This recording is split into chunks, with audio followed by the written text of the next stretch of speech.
Welcome back to another video of mine. Today we're going over the craziest thing to ever happen at Menlo, the Splash First Class NBA Edition Part 2. This video is going to be different from what I usually do, as I'm just going to be going over one event. I have some Call of Duty World at War gameplay to keep your eyes occupied, but without further ado, let's begin. On Sunday, August 11th, 2013, the Splash First Class NBA Edition Part 2, allegedly hosted by former Cleveland Cavaliers player Dion Waiters, took place at Menlo. What ensued was pure chaos. Between 600 and 1,000 people showed up to the party. Lifeguards were harassed physically and verbally. Drugs and alcohol were involved, and police were called in and shots were fired. That's generally what took place that night. But what really happened? How could this happen? What events led up to this? Join me for a deep dive into this whole debacle. In order to understand what happened at Menlo that night, we have to go to New Jersey. This advert for the party clearly says Part 2 on it. This poses an important question. What was Part 1? The answer is that originally the event was supposed to be held at the Chartwell Swim Club in Marlton, New Jersey, which is where Waiters spent 2 years in high school. However, the manager of Chartwell Swim Club recognized red flags in the event, and after a quick Google search, discovered what was truly going on with the party and canceled it.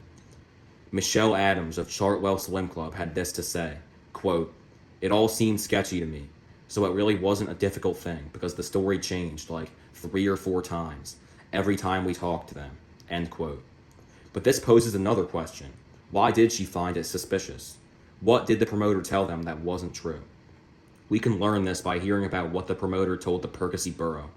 According to the borough, they were told by the promoter that it was supposed to be a roughly 100-person birthday party for the promoter's little brother. They didn't know that it was supposed to be an event featuring an NBA player that would be much larger in scale.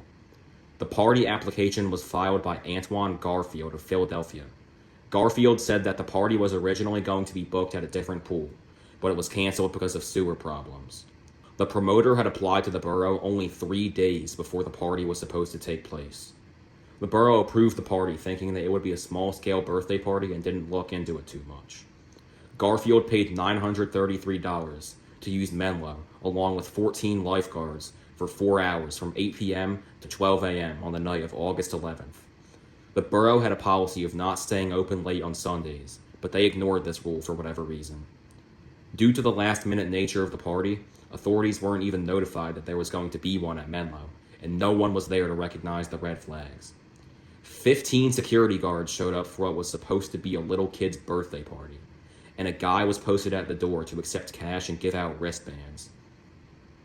It's important to note that there weren't any managers or front desk staff at the event, as it was supposed to be private, only lifeguards for safety reasons. All of the excitement and the commotion made the lifeguards suspicious, but promoters explained what was going on by saying famous people were coming.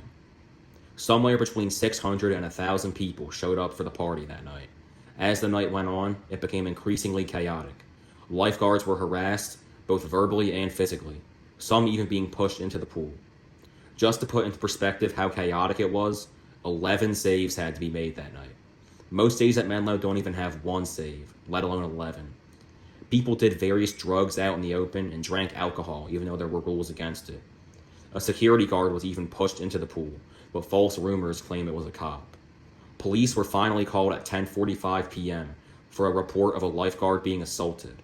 3 borough police officers showed up and realized the situation was too large to contain, and 24 more cops from different municipalities were called in as backup.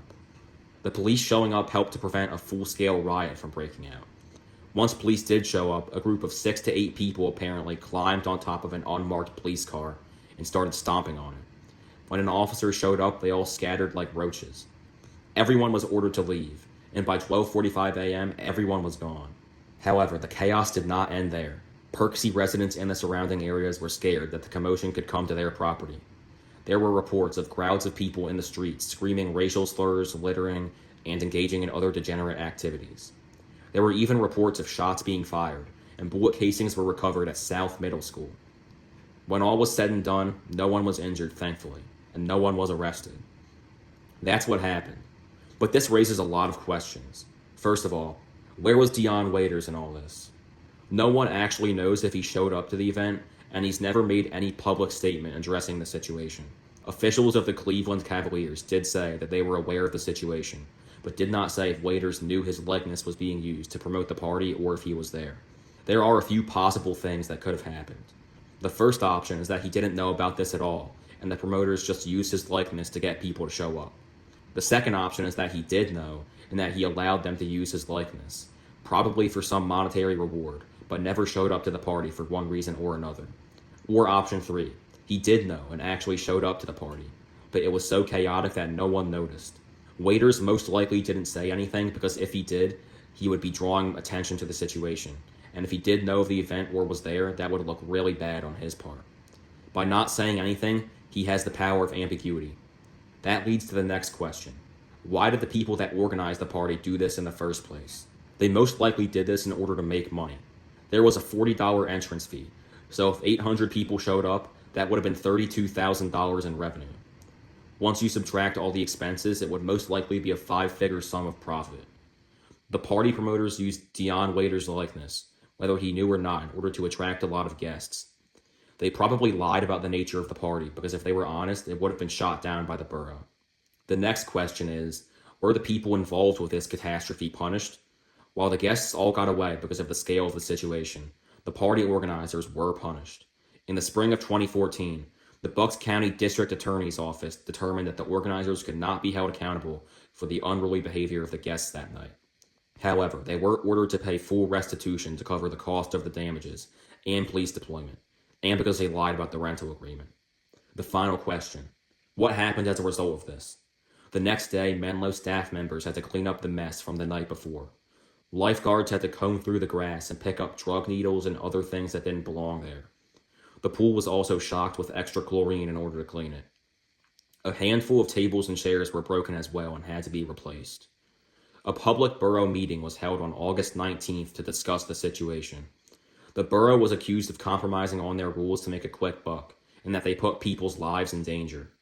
The borough admitted that mistakes were made and implemented reforms by making sure to book parties farther out so they have time to do the proper research and requiring stricter identification.